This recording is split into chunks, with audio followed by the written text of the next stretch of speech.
So how do I think about building trust with the audience? If you don't build trust with your audience, you don't inspire them, and you certainly don't teach them. 5 ideas I think about as far as building trust with the audience. Number 1, be prepared.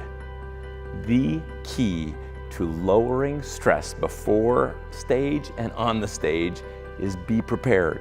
But it also shows you care. We often say, prepare, show you care.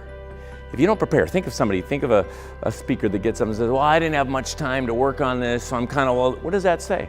You didn't care at all about the audience. You didn't care about my time. You didn't care about me. I am not going to listen to you. Prepare to show you care. Number 2, create a safe environment. If you don't create a safe environment, they don't learn and they are not going to be with you. By the way, your audience feels as one however you treat any one of them individually. So I'm watching this great magician and I see him pulling a volunteer up from stage, and he treats that volunteer not very well. And then I watch him lose his audience because he didn't treat that one person well. Because however you treat one is how they all feel. Number 3, make it relevant to them. They don't care so much about you, they care about themselves.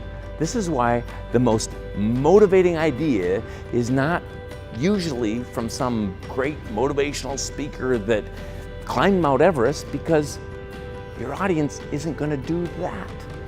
The most motivating idea is one that I can use to help me today or tomorrow.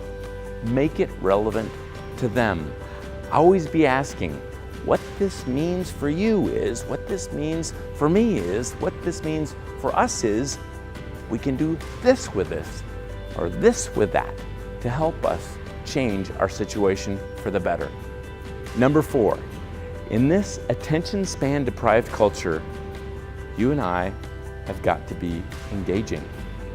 You know, we're competing against the best speakers in the world, from TED Talks to live TV to movie trailers. It's got to be engaging today. There's such competition for attention spans. Finally, you've got to make it about them. You know, when I started speaking more about 20 years ago, my wife would travel with me all the time. We didn't have kids yet, and we would be backstage, and I would see this big audience, and I was scared to death to go out and get on that stage, and I'd have butterflies, and I was worried. And Lisa, my wife, would say almost every time, David, just love them. They can tell when you love them. Stop thinking about yourself, stop thinking about the research, stop thinking about this. Just love them. And that's true for every speaker that is most engaging. They actually care about their audience more.